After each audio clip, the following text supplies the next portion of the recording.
never stopped her. On the floor, Cox has been a model of consistency and a proven threat.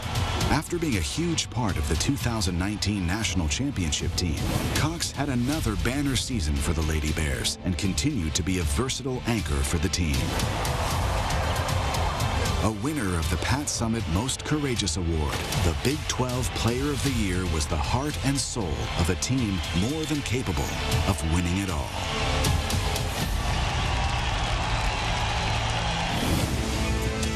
At South Carolina, there are standards that Tyasha Harris upholds. And as the unquestioned leader of the #1 team in the nation, her teammates describe her as a coach on the floor. But this award is about more than just character. It's about skill.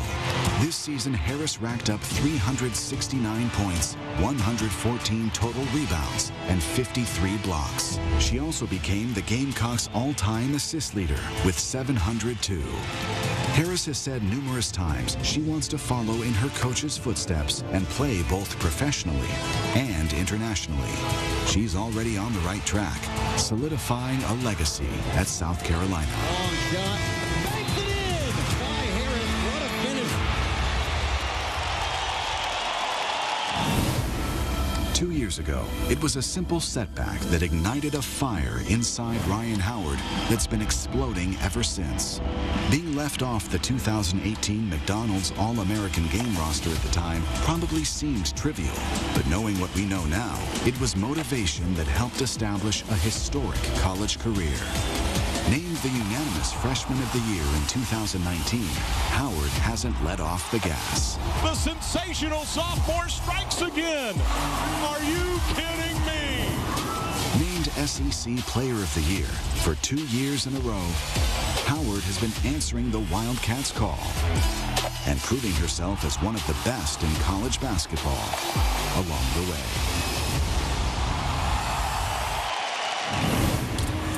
On the outside, Sabrina Ionescu is tough, skilled, and has a championship spirit that can't be taught.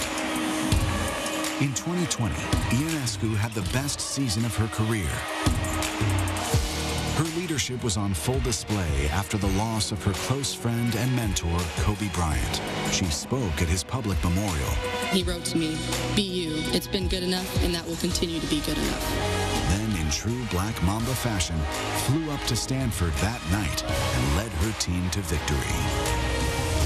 She could have gone pro, could have started her next level, but she loves her team and had one more year to prove at Oregon, providing us with another amazing collegiate performance for the ages.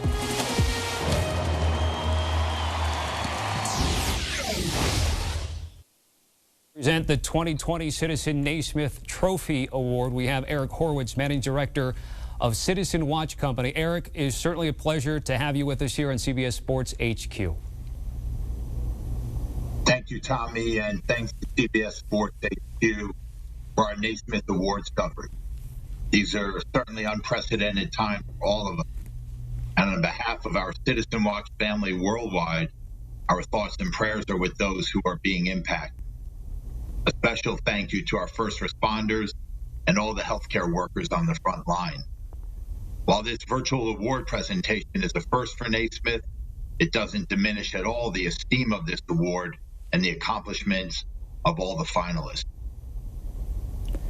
And that is well said there from Eric. It's been a fun week for us, right? We had Defensive Player of the Year on Wednesday, Marcus Garrett and Dede Richards were the winner on Wednesday. On Thursday, we had Head Coach of the Year with Don Staley and Anthony Grant. And so without further ado, for Friday and today with Player of the Year, Eric, if you could help us out, announce our first winner today.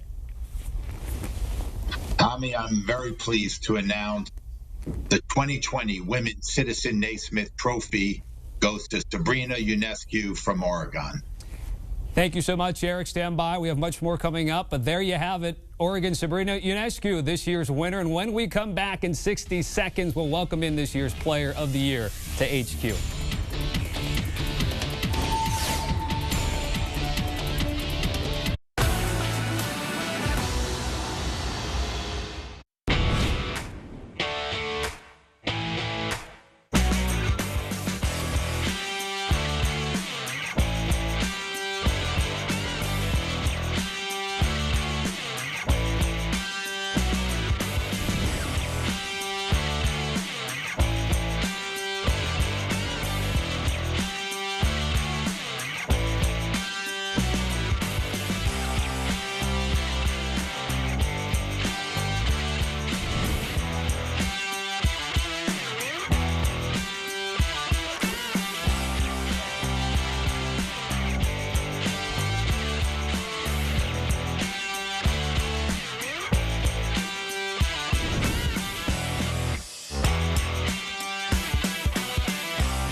teams are led by great players. And Citizen Naismith Women's Player of the Year, Sabrina Ionescu, is one whose work ethic and talent was almost impossible to beat for Oregon this season. The do-it-all threat shattered numerous NCAA records in 2020. And through it all, she prioritized two things: her team and winning. This wasn't the easiest year for Ionescu.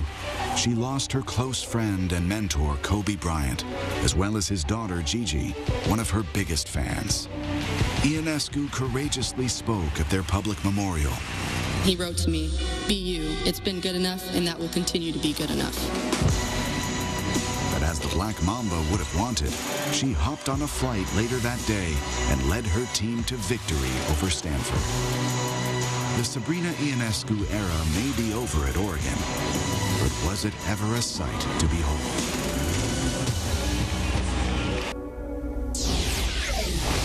And with that, let's welcome in Oregon star Sabrina Ionescu to CBS Sports HQ. Sabrina, congratulations on winning the 2020 Citizen Naismith Trophy Player of the Year Award. Where does this rank among the several honors that you've had now in your collegiate career? I mean, thank you. Again, it's obviously an honor, and couldn't have been able to do this without my coaches and teammates, but this one's definitely special, and it's an honor. I know for you, this season was a chance for you and your teammates' unfinished business, getting to the Final Four last season, trying to get to New Orleans this season. When you look back at this past months that you guys had on the court, does something come to mind to stand out? Was it the night you were the first player in the NCAA to ever go 2K and 1K and 1K? Was it passing Gary Payton's all-time record? Heck, was it being a menu item at the Wild Duck Cafe? When you look back, is there one thing that is you're most fond of?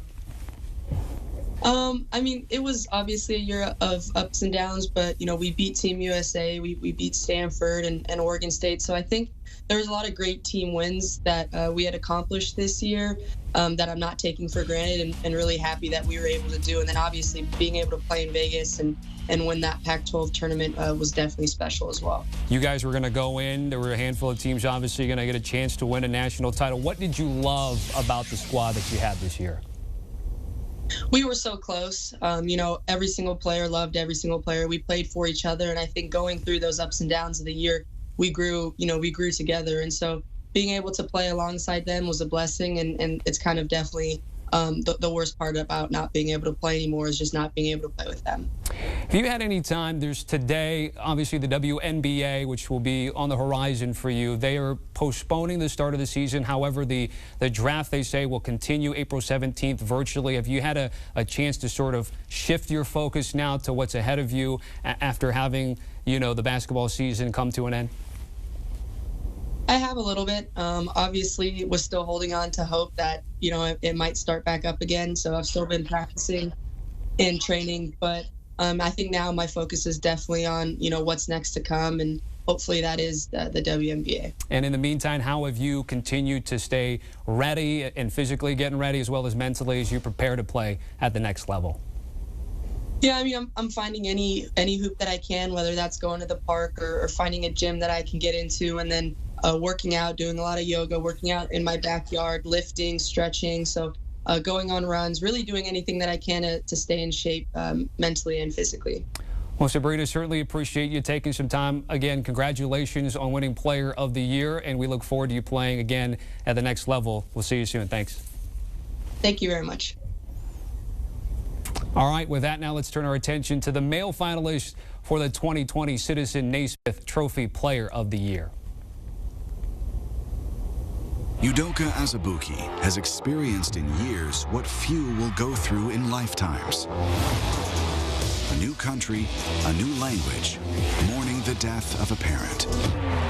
But when Azubuike picks up a basketball, every ounce of his life's journey comes out on the court. Azubuike rips that iron down hard. This season, he averaged a double-double and led the country with a field goal percentage of nearly 75% to go with 2.6 blocks a game. And Azubuike had his best performances when it mattered most, willing his team to victory against Dayton and Baylor. Holy smokes, what a dunk. For Azubuike, grit and determination have been learned both on and off the hardwood. But there is no question that through it all, he became the heart and soul of Kansas's #1 team. Iowa center Luka Garza is a vision of courage and toughness.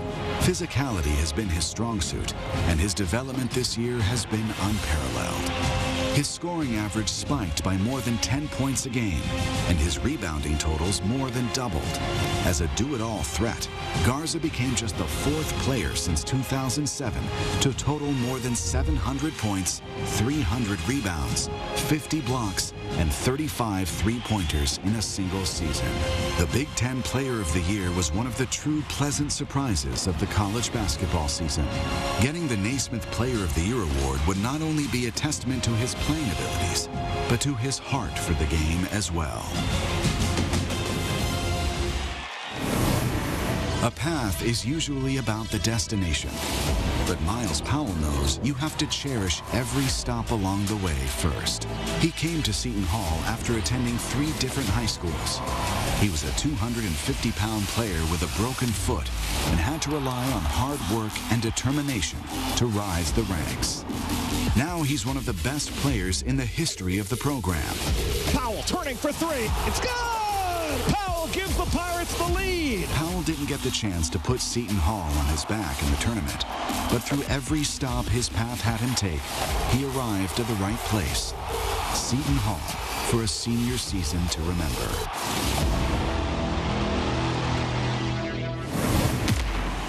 Payton Pritchard is not new to the pressure of expectation. He had a legendary high school career and became a 4-year starter for the Ducks. But it wasn't until his senior season that he was thrust into the national spotlight. And this year, he came alive in big moments. Pritchard steps back for 3. Swish! He became the all-time assist leader in school history. He also helped the Oregon Ducks win the Pac-12 and was poised to be an explosive weapon for Oregon come the tournament. Pritchard a long 3. Yes! Now, one final trophy could be his lasting memory of the hard work he's dedicated to the Oregon Ducks this season.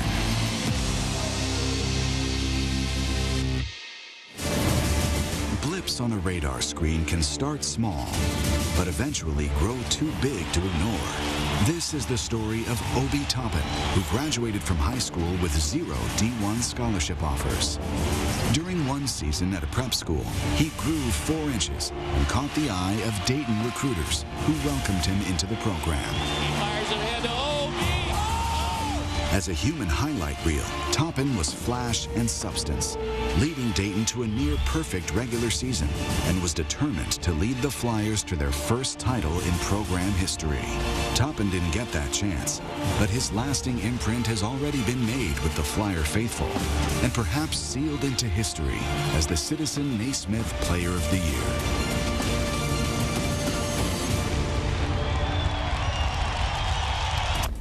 Once again, these are the finalists for Men's Player of the Year and the Naismith Trophy. Obi Toppin's head coach Anthony Grant won the Werner Ladder Men's College Coach of the Year award yesterday. Will it be a Dayton double, or will one of these guys come out with the prize? We'll make that announcement in 60 seconds exclusively on CBS Sports HQ.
You're streaming CBS Sports HQ, here with us once again to present the 2020 Citizen Naismith Trophy Player of the Year, Eric Horowitz, Managing Director, Citizen Watch Company. Eric, who's it going to be on the men's side? So I'm very pleased, Tommy, to announce the 2020 Men's Citizen Naismith Trophy goes to Obi Toppin from Dayton. It's going to be a Dayton double. And Eric, thanks again for joining us here, being our presenter and a supporter of Naismith Awards. Thanks. I'd like to just close, Tommy, by saying 100 years ago, Citizen Watch was founded on the idea of a watch for all the citizens of the world. The spirit of inclusion and the message of one carries more meaning now than any time in our history. We wish everybody watching and listening much health and safety, and a big congrats to Sabrina and Obi. Thanks, Tommy. Our thanks once again to Eric Horowitz joining us on CBS Sports HQ. And again, for the Citizen Naismith Men's Player of the Year trophy, the race expected to be closer, and that's kind of how it played out. Dayton's Obi Toppin headlining the group, the high flyer, averaging 20 points, 7.5 rebounds, while leading the program to a number 3 ranking in the country. The rise of Dayton's Obi Toppin was the story of the college basketball season, and he now has the Citizen Naismith Men's Player of the Year award to add to his growing list of accolades and accomplishments. For every highlight dunk, there was also a concerted effort to make the smart play. Stolen. Obi showtime. Toppin fostered a cohesion in the Flyers that led Dayton to believe it could power through the NCAA tournament and win the whole thing. He has grown into a superstar, but still keeps a chip on his shoulder after not being offered a single Division I scholarship out of high school. Although Toppin didn't have a chance to fulfill his dream of cutting down the nets, it in no way diminishes his season for the ages. All right, let's welcome in this year's 2020 Citizen Naismith Trophy Player of the Year winner. That would be Obi Toppin. Obi, congratulations on winning the award. First off, I look at the finalist list. I'm like, that's one heck of a starting 5. What does it mean to you to have this award among the other guys that you were in competition with? It definitely means a lot. They all were great players, but I want to give thanks to you guys, and I want to give thanks to my coaches and my teammates. Without those guys, I don't think I would be the player or person that I am today. You guys had a tremendous season, only a couple of losses, both in overtime to Colorado and Kansas, obviously what would have been. But when you look back at your collegiate career in general, we talked about what offers you had, which were none, and the zero-star recruiting, which was low. And here you are having one of the best seasons, not only in Dayton program history, but any college kid out there. Yeah, I just knew coming in today, and I was going to have to work really hard, and everybody pushed me as soon as I got there. And so that's why I love those guys. They helped me be the person and player that I am today. And without those guys, I wouldn't have accomplished this. So I thank them every single day for that. And I joke about being a kid. You guys are grown men, setting a school, by the way, at Dayton for wins. 20 straight to end the season, number 3 AP ranking. So it is a Dayton double. Your head coach, Anthony Grant, came away with the award on Thursday. What's that been like being under his tutelage, and how best do you describe the relationship you have with Coach Grant? Coach Grant is an amazing person. He's an amazing coach. He pushed us every single day to be the players that we were this year. And he had so much emotion for the game. And every day was the same for him. He pushed us, even though we was winning by 30-some games, he pushed us the same every single day. And he's definitely an amazing coach, and will continue being an amazing coach. So, Obi, you're a high flyer. That's pun intended, man. There is the talk about you being an electrifying dunker between the legs against GW. And then I asked Coach Grant about the conversation. Goes all the way back to freshman year when you pulled that off, maybe when you weren't supposed to. Yes. Yeah, the first time I pulled it off, he looked at me and was like, don't ever do it again. But we was only up by like 6 points, I think, and there was 4 minutes left. But the second time I did it, we was up by a lot more, and I was a lot more confident in doing it that time. So he wasn't mad the second time, but I don't know if I'll do it again. All right, so you are getting, of course, ready to play at the next level. How are you getting ready to do that during a time where obviously it's tough to get out? And how excited are you to get to play in the NBA soon? First, I'm definitely excited for the opportunity to play at the next level. It's always been a dream of mine to play in the NBA, and for it to be like this, it's amazing. But every single day I'm in the gym. I have a gym near me where I'm working one-on-one with me and my brother, and we're just in the gym getting shots up and working on things we need to work on. So, before I let you go, best memory from the Dayton season this past year? The brotherhood that we made this whole year. Everybody on my team, Jalen, Trey, Rhyne, Ibby, Dwayne, every single person on my team, we created a brotherhood, and it was amazing, and I love those guys. All right. Obi Toppin joining us here on CBS Sports HQ. Obi, congratulations again, and we look forward to seeing you in the NBA soon, man. Thanks. Yes, sir. Thank you so much.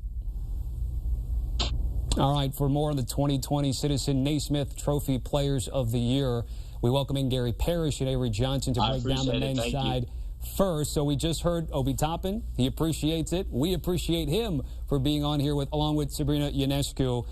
Gary, I'll start with you first. I mentioned I would love to have the finalists there, a great starting five, and at the end it's Obi Toppin out of Dayton. And it should have been Obi Toppin out of Dayton. You could make a case for Luka Garza. I think you could also make a case for Udoka Azubuike. But, you know, Obi Toppin was the best player in college basketball this year, and he was on a team that was going to be a #1 seed in the NCAA tournament. The team only lost twice all season, never in regulation, perfect in the Atlantic 10, and what an amazing story. This is a young man, after his senior year of high school basketball, had 0 Division I offers, went to a prep school, grew from 6'4" to 6'9" after a redshirt academic season at Dayton. Really good as a redshirt freshman last season. He was the A-10 Rookie of the Year, but he burst onto the scene this season. And now not only is he the Naismith National Player of the Year, he's going to be a lottery pick as well. And he's got a bright, bright future. That young man going to make a lot of money playing basketball over the next decade.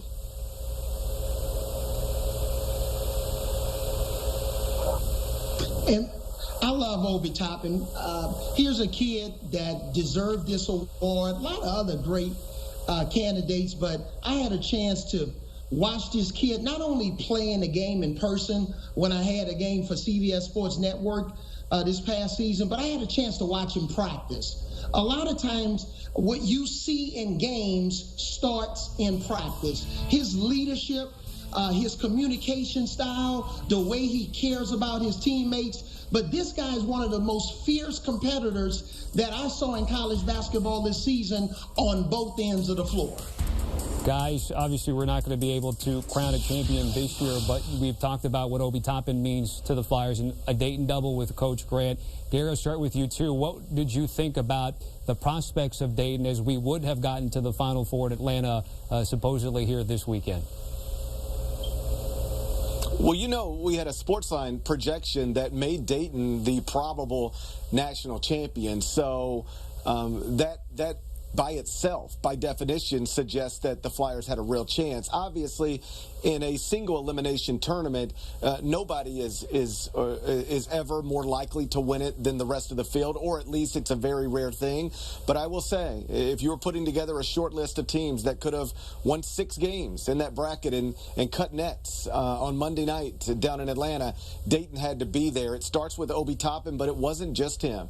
Jalen Crutcher, terrific. The supporting cast, terrific. Anthony Grant, National Coach of the Year, and that was one of the best offensive teams in America, especially from 2-point range. There would have been, Kansas was great. Gonzaga was great. San Diego State was great. But could Dayton have won the national championship? Absolutely. And Avery, Gary had talked about the pro prospects. He anticipates, a decade plus there for Obi Toppin in the league. How do you envision his transition into the association? Well, my opinion is he's a top 3 pick in the NBA draft this year.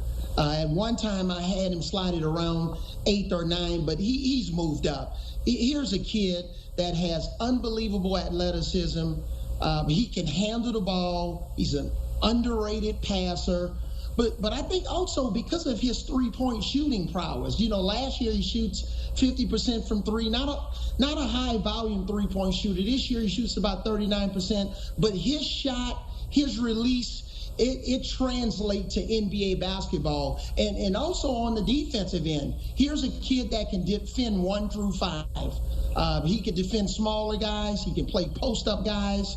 But his game is suited for the NBA, and Obi's going to be a perennial all-star. I'm not sure if he's going to be a superstar, but he's definitely somewhere in between that superstar and a role player. He's going to be an NBA all-star his entire career, and he's going to make somebody he's going to allow some NBA team, especially with his leadership style, to compete for championships. Here to that. Our thanks to Avery Johnson and Gary Parrish. Guys, thank you for being with us all week. We've appreciated your insight there for our winners both Wednesday, Friday, and of course yesterday on Thursday. Thank you.